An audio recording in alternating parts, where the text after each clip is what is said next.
Welcome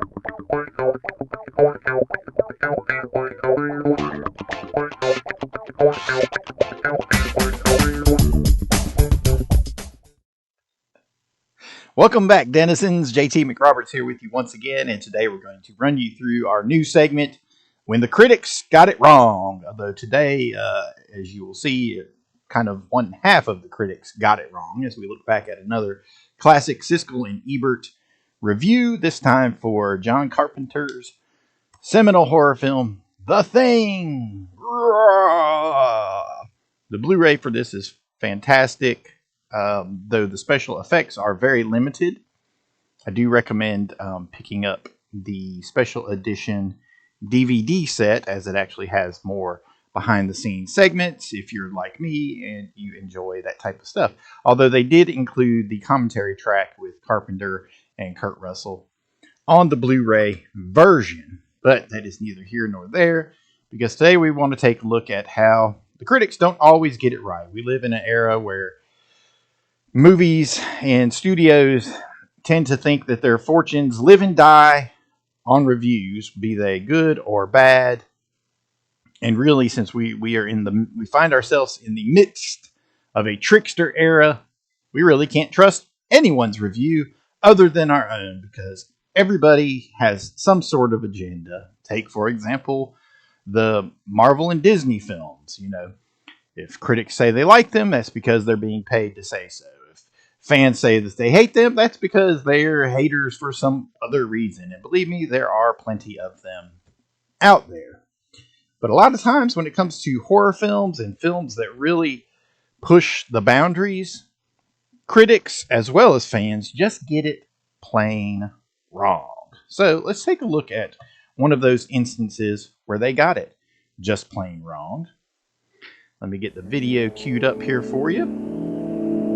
Show you what I'm looking at. Here you go. Let's just mute these guys for a moment while they bring up their introduction. I used to love sneak previews. As I've said on my George Romero video, this was the only way that you could really get an advanced look at some of the scenes for these movies. This was in the era before the internet. This was in the era before trailers before trailers, or teasers before trailers. That's a new trend that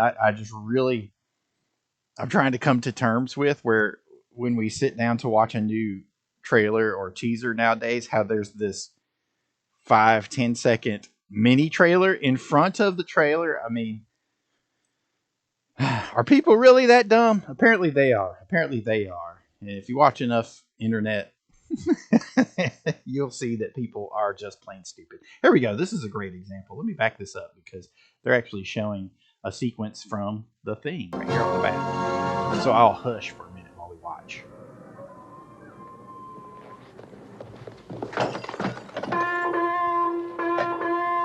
What is it? What's going on? Hey, Mama, what is it? I don't know. Giles, Mac wants the flamethrower. Mac wants the what? That's what he said. Now move. Damn it.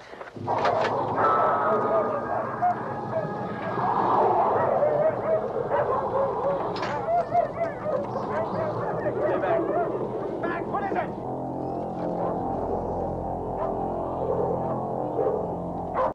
There we go. One of the great special effects by Rob Bottin. This being the film that apparently broke him, which who can blame the man? But right away, after watching this preview scene, I'm just immediately struck by how fantastic the cast for this film is. It's just so phenomenal. But let us continue.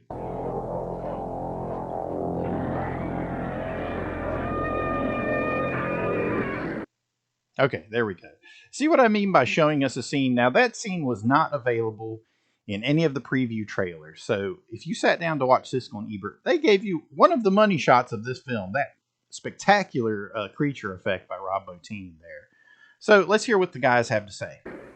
Well, they don't know what it is, but it's big and it's hungry, and John Carpenter's new thriller, The Thing. That's one of 4 new movies we'll be reviewing this week on Sneak Previews. Across the aisle from me, Gene Siskel, film critic of the Chicago Tribune. This was about the time where I really started to agree with Gene Siskel on a lot of things. I don't know a lot of things. That was not intentional. I don't know what happened. It's just sometimes he actually kind of dug good films. I don't know. This is Roger Ebert, film critic of the Chicago Sun-Times. Our next film, The Thing, has already caused a lot of talk before it has opened. About 2 weeks ago, something very unusual happened to me. I began getting postcards at my newspaper office from readers telling me that John Carpenter's new movie, I guess they'd seen it in a preview, was one of the most disgusting films ever made.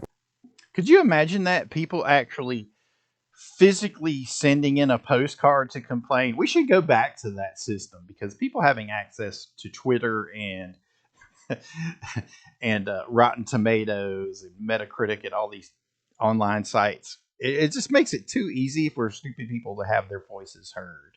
We should go back to the postcard method, where if you really want to review this film, here's your postcard, you mail it in, and that's your say-so.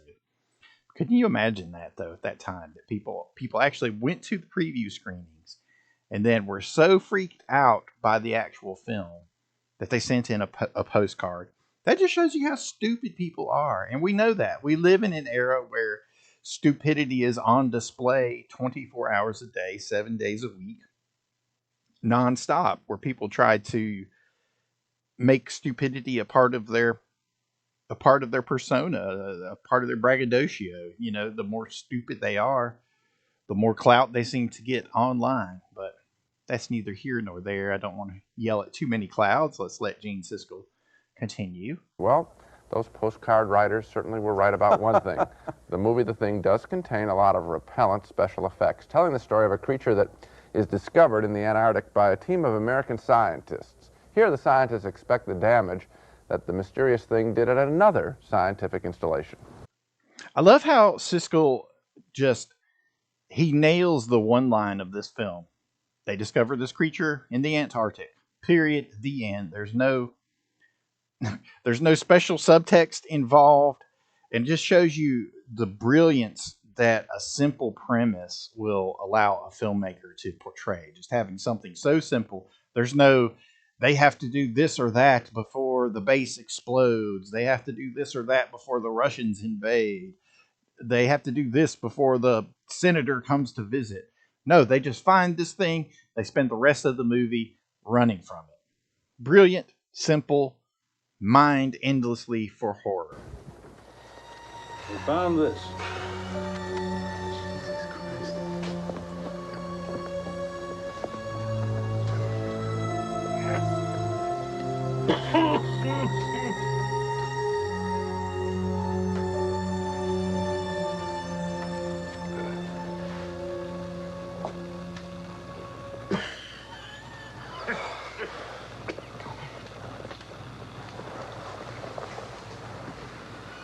Blair, I'd like you to start an autopsy right. Look at how much mileage they get for this prop. Okay, so it's this deformed mutant body prop. They coat it with KY jelly to give it that viscous, gooey appearance. And they blast it with a little bit of smoke. You know, filmmakers, storytellers, take note. You know, just those little elements give that prop so much life. Otherwise, it would just lay there and look rubbery. For even as great of a design as it is, I mean, it's fantastic. You can't even tell what it is. This swirling mix of bodies.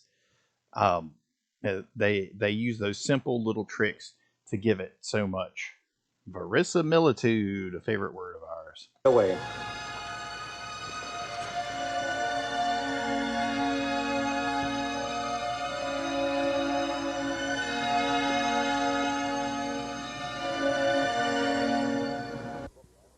The Thing is based on the same book that was used in a 1952 movie, also called The Thing. Though the story is actually called Who Goes There? I have a little book that's a collection of short stories that inspired film adaptations.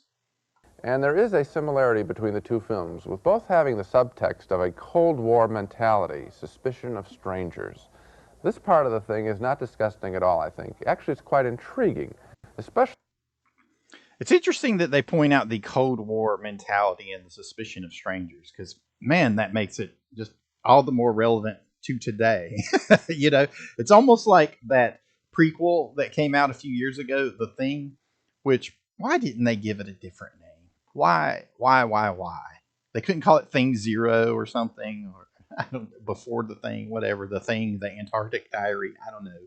They couldn't call it something else, so it didn't appear to be just a remake, but was actually a proper prequel to the John Carpenter story that does not need any sort of prequel whatsoever. Especially in this scene where the scientists begin to... But that film was too early. If it had come out today, maybe it would perform a little bit better, and it might have performed better if they actually left the practical effects in it instead of covering it up with the digital effects. I'm talking about the 2011 version. Doubt each other, wondering who among them has been infected by the thing, which turns you into a monster that looks exactly like yourself. Now, he describes a very simple premise that they really mine for tension throughout this entire film, you know, suspecting everyone around you. It's very similar to what Romero does with his zombie films. You know, when I asked Romero about his work on Night of the Living Dead, he basically said, you know, it's a film where in the story, it's nobody gets along. If they would just get along, they would probably all be okay. If they all just agreed, they would be okay. But it's a reflection of the world that we live in, where even simple solutions are, you know, rejected by someone, and it gets turned into a big political mess. But very simple premise, but one that they mine for a lot of tension.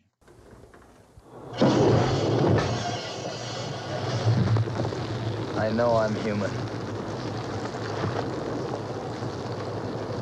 And if you were all these things, then you'd just attack me right now. So some of you are still human. This thing doesn't want to show itself. It wants to hide inside an imitation. It'll fight if it has to. But it's vulnerable out in the open. If it takes us over, then it has no more enemies. Nobody left to kill it. And then it's won. There's a storm hitting us in 6 hours. We're gonna find out who's who. There's a lot of deep political subtext into everything that he just said, but you know what?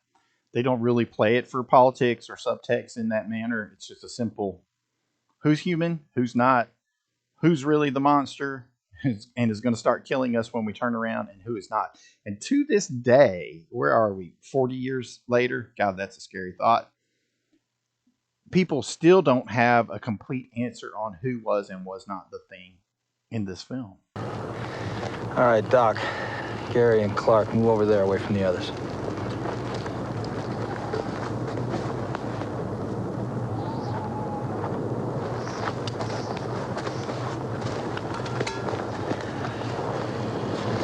Norris, you and Childs, shoot him up with morphine. Tie him down in the rec room and watch him. Fuchs, you start working on a new tap. I need Doc's help. Yeah, you don't want to drug me. Mac, I'm not a prisoner.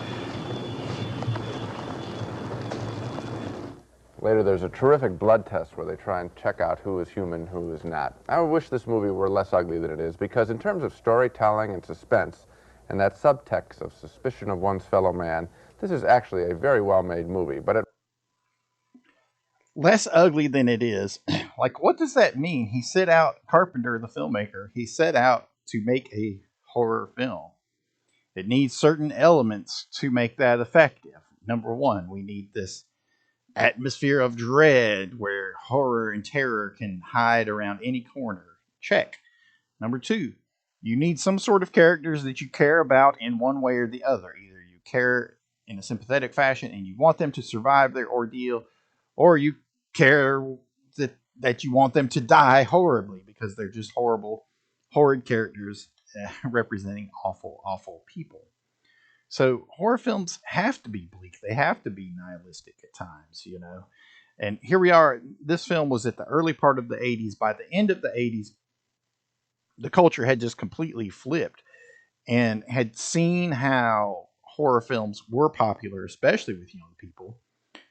Primarily, I would say, because of that second slasher wave that came through in the wake of A Nightmare on Elm Street and the rise of Freddy Krueger, who suddenly was such a great horror villain that he had to be accessible to kids, that he had to be lovable and cuddly and everybody's friend. And at the end of the decade, you've got Freddy appearing everywhere, doing dancing routines and on award shows, and all the monsters are friendly and fluffy and just horrid stuff.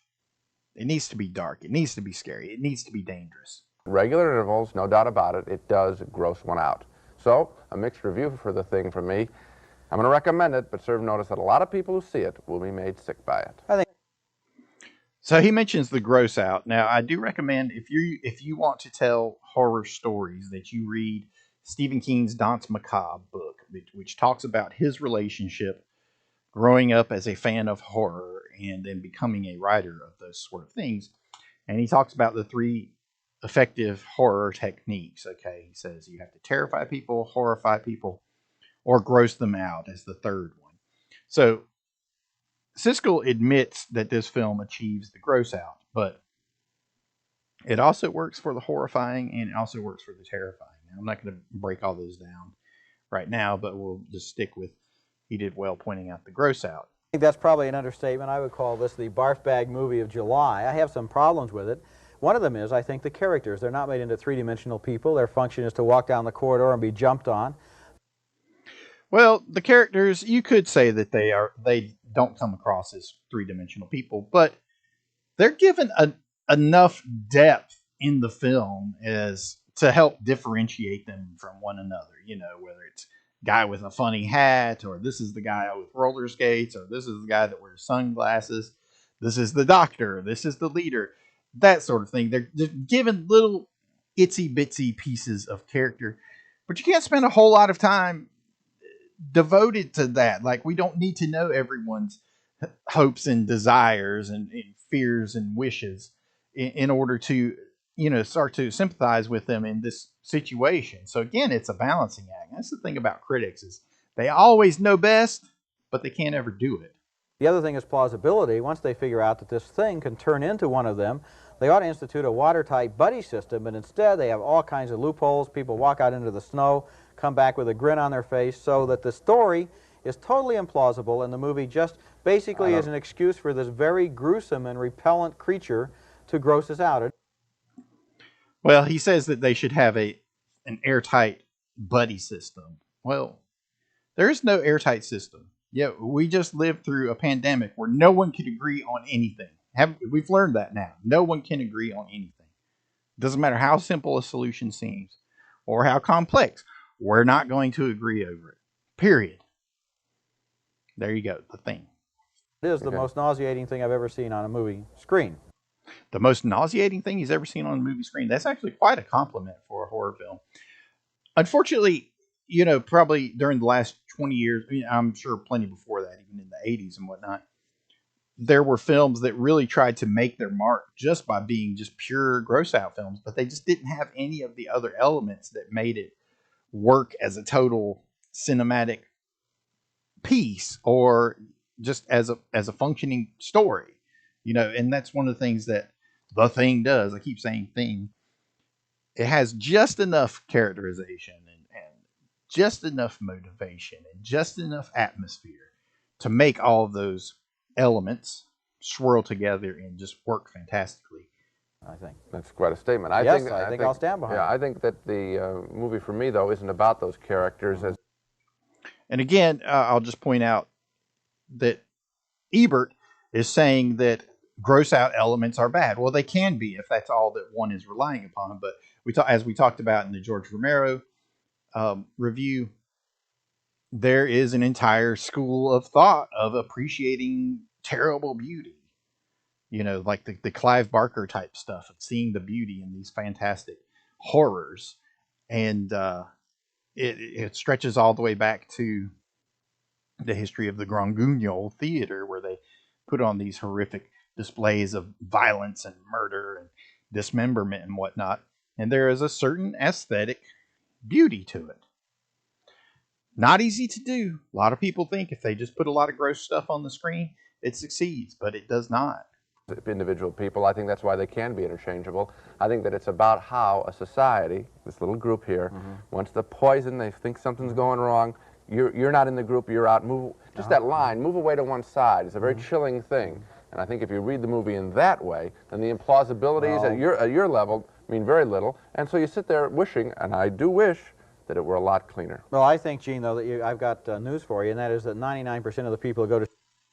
That was actually a fairly good retort from Mr. Siskel there. See this movie are there to see the monsters, and very few of them are going to read it as your kind of disagree. allegory of McCarthyism. That we will see.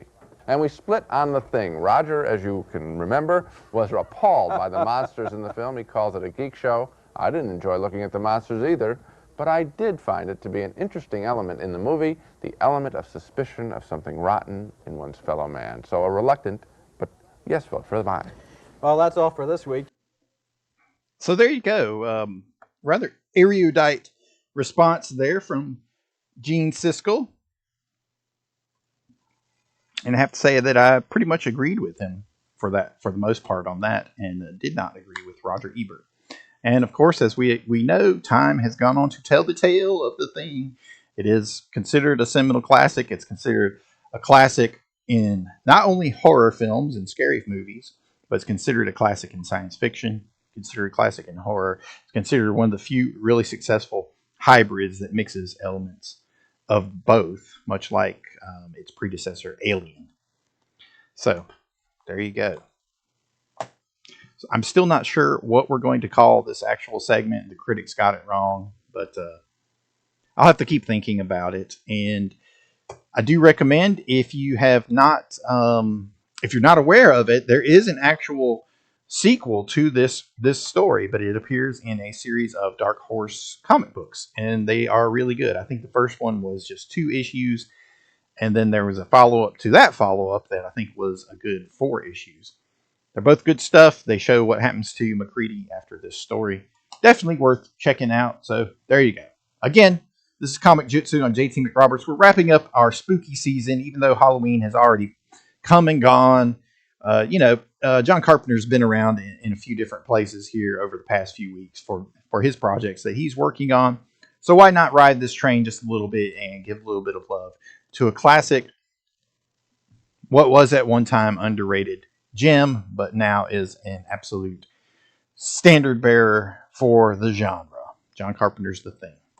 Thanks for watching. Be sure to like, comment, subscribe, all that good stuff. Tell your friends about the channel. We'll be back with more fight breakdowns, more story tips, what have you. All that and more right here on Comic-Jutsu. I'm the dude on the poster behind me. In case you don't believe I can do this stuff, right there is Scarecrow at Midnight. You can actually still watch it right here on the channel through the weekend at least. And then after that, I will take it back down and you'll have to pay to watch it. But take advantage of it while you can. Thanks for watching. We'll see you next time.